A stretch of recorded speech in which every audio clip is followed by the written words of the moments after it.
तहलका live TV आपकी आवाज। आइए रुक करते हैं आज की बड़ी खबर पर। क्या कह रहे हैं आप, क्या कह रहे हैं?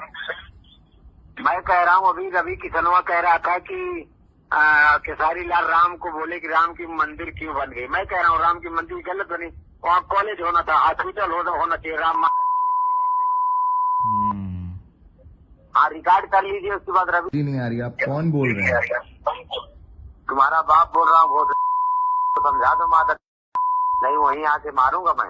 अरे क्या हो गया भाई साहब, क्यों गाली दे रहे हैं? फोन कहाँ रहते हैं यादव जी? आरा से बोल रहा हूँ, आरा से। तो आप कह रहे हैं ना सुबह मुलाकात, तो आरा में कहाँ कहाँ कहाँ गाँव है आपका? सुबह तुम्हारे पास ही आ जाऊँ?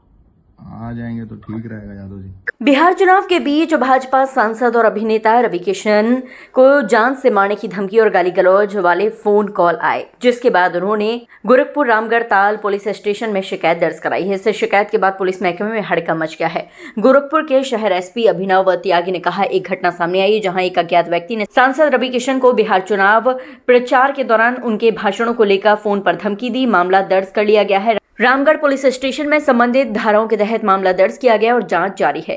प्राथमिकी के अनुसार भारतीय न्याय संहिता बीएनएस 2023 की धारा 302, 351, 3 और 352 के तहत मामला दर्ज किया गया है। शिकायत गोरखपुर लोकसभा क्षेत्र के रवि किशन शुक्ला के निजी सचिव शिवम द्विवेदी ने दर्ज कराई है। एक्स पर एक पोस्ट में रवि किशन ने इस घटना पर दुख व्यक्त किया। उनकी पोस्ट में लिखा है, मुझे हाल ही में फोन पर अभद्र भाषा का सामना करना पड़ा, यहाँ तक कि मेरी मां के बारे में भी अभद्र टिप्पणी की गई।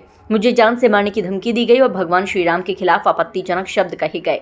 ये न केवल मेरे व्यक्तिगत गरिमा पर बल्कि हमारी आस्था और भारतीय संस्कृति के मूल तत्वों पर भी सीधा हमला है। उन्होंने कहा कि इस तरह के कृत्यों का उद्देश्य घृणा और अराजकता फैलाना है, लेकिन इसका लोकतांत्रिक ताकत और वैचारिक संकल्प से सामना किया जाएगा। रवि किशन ने कहा कि इस तरह के कृत्य घृणा फैलाने के प्रयास हैं और समाज में अराजकता की भावना को बढ़ावा दिया जाएगा और उनका लोकतांत्रिक ताकत और वैचारिक संकल्प से प्रेरक होकर जवाब दिया जाएगा। मैं स्पष्ट रूप से कहना चाहता हूं कि मैं ना तो इन धमकियों से डरता हूं और न ही इनके आगे झुकता हूं। जनसेवा, राष्ट्रवाद और धर्म के मार्ग पर चलना मेरे लिए कोई राजनीतिक रणनीति नहीं है, ये जीवन का संकल्प है। मैं हर परिस्थिति में इस मार्ग पर अड़िग रहूंगा, चाहे इसके लिए मुझे कोई भी कीमत क्यों ना चुकानी पड़े। उन्होंने आगे कहा, ये मार्ग कठिन है लेकिन इसी में मैं अपने जीवन को सार्थक मानता हूँ। मेरे लिए ये संघर्ष स्वाभिमान, आस्था और कर्तव्य की रक्षा का प्रतीक है और मैं अंत तक दृढ़ और समर्पित रहूंगा। देखिए, ये जो धमकी है उससे साफ पता चलता है कि सनातन विरोधी ताकतें कितने स्ट्रांगली एक्टिव हो चुकी हैं, कितनी एक्टिव हैं। इसके पीछे कोई बहुत बड़ा हाथ होगा। कोई ऐसे व्यक्ति एक सांसद को या पूरे भारत में, विश्व में एक नोन कलाकार को, एक सुपरस्टार को ऐसे धमकाएगा नहीं जान की। बहुत बड़ी कोई बात होगी, बहुत लोग होंगे इसके पीछे। एफआईआर कर दी है हमने, पकड़े जाएंगे ज़रूर, कानून के हाथों से बचेंगे तो नहीं और कड़ी से कड़ी सज़ा भी होगी उनको। बट ये मुझे जो दिखाई दे रहा है कि बिहार के प्रचार के बाद ये तो तय है कि विरोधी दल बिहार में जान चुका है कि बहुत बुरी हार का सामना वो कर रहा है।